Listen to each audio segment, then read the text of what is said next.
Good morning po sa inyong lahat. Yan, mag-start na po tayo. Mainit na po ang ating mantika. So mag-start na po tayo. First step po natin, ipa-fry itong mga hipon. Yan, fry po lang natin. So hintayin po natin mag-iba ang kulay niya.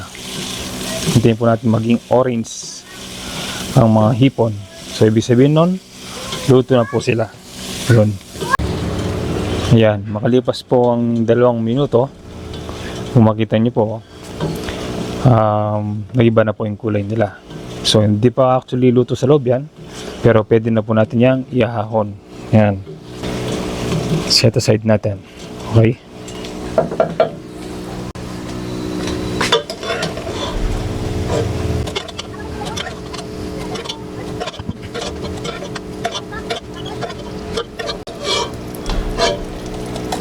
Yan, ito na po, sarap ng mga hipon. So magdagdag lang tayo ng konting mantika, cooking oil. Yan. So mauna nating igisa itong luya.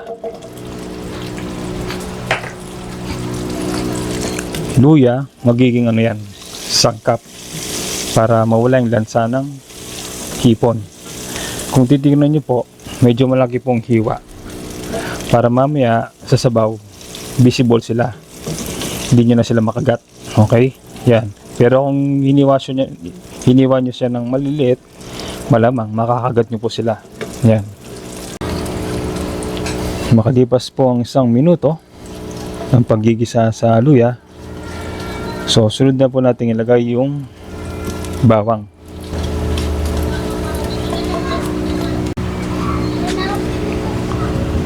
Maraming bawang, mas maigi. Yun. Para medyo garlicky ang sabaw niya. You know, lumabas po yung yung aroma ng bawang. So hintay lang po tayo, maghintay lang po tayo ng mga 30 to 60 seconds para medyo brown po sila.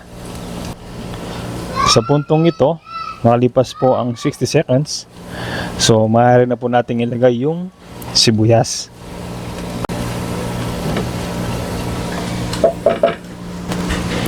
Ito po ang ating sibuyas na puti.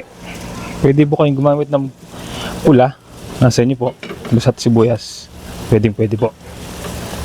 So sa sibuyas, gaya ng sinasabi ko lagi, hintayin lang po natin yan lumambot para lumabas po yung pagkatamis niya.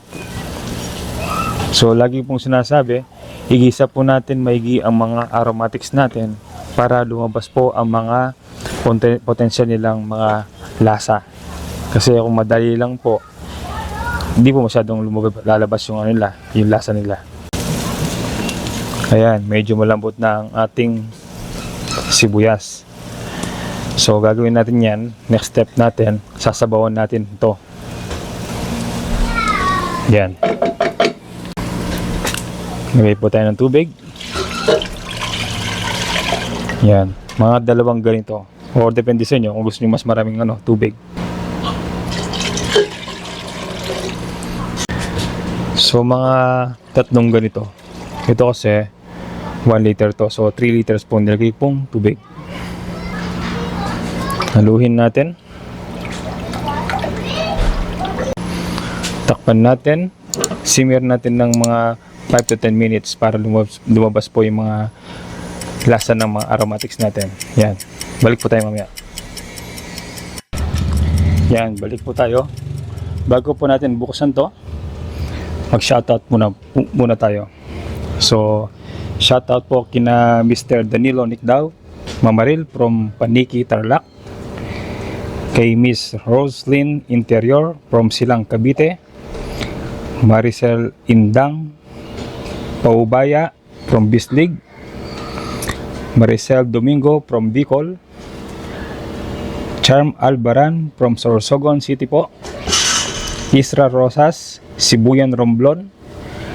Angela Bueno Antiox from California.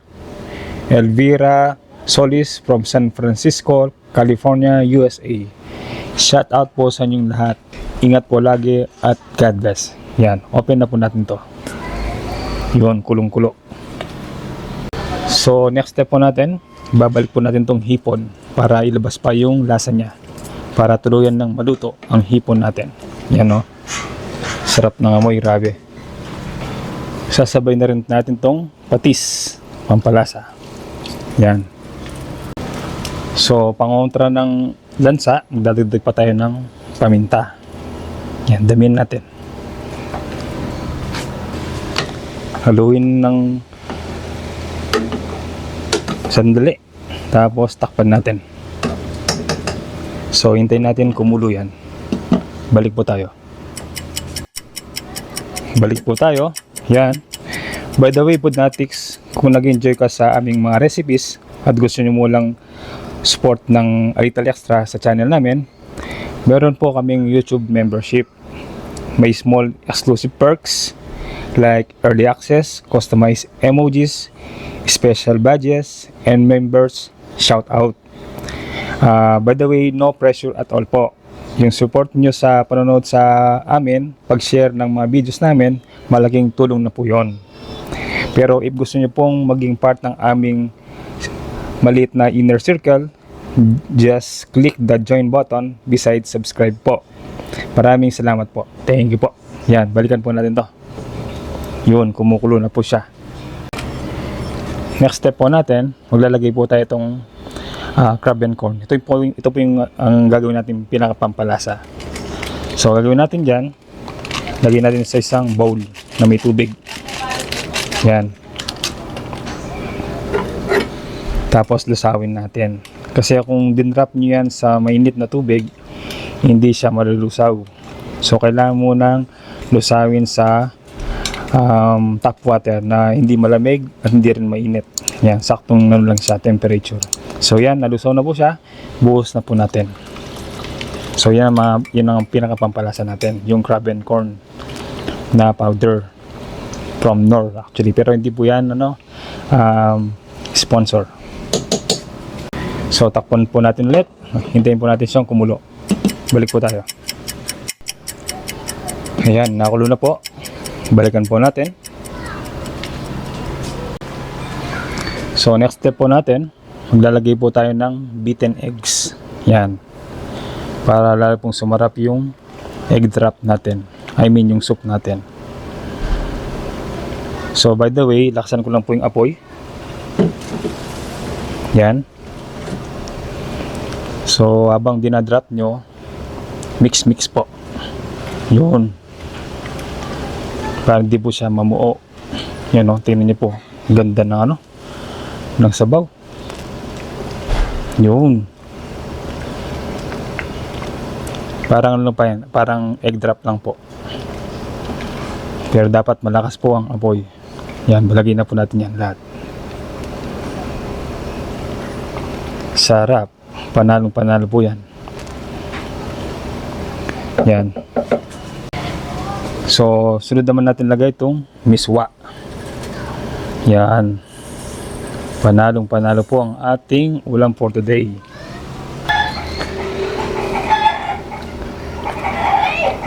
Haluin lang natin sila.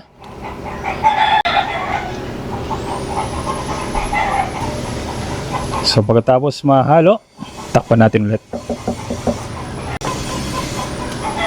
After 2 minutes, balik po tayo.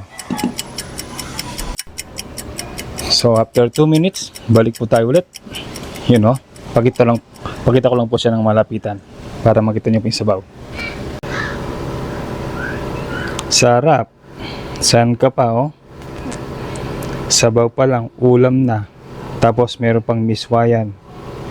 Mamaya sa mga next step po natin, maglalagay pa tayong mga additional na ingredients. Sigurado magugustuhan niyo po yung mga yun.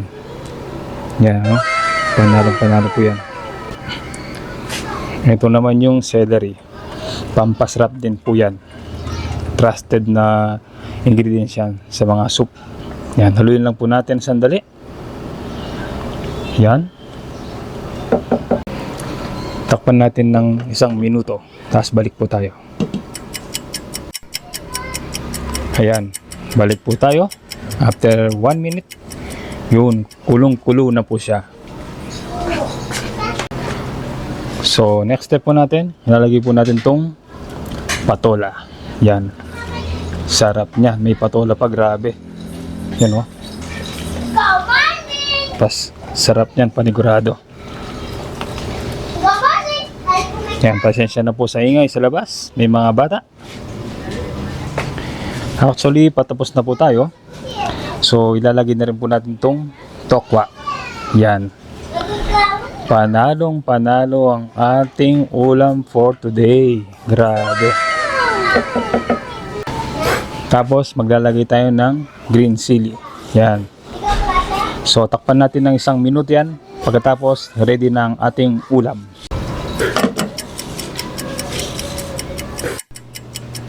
Ayan. Balikan po natin. After 2 minutes, luto na po ang ating ulam for today. Yan. Pakita ko lang po sa inyo kung gaano po siya kasarap. So, kumpleto po yan.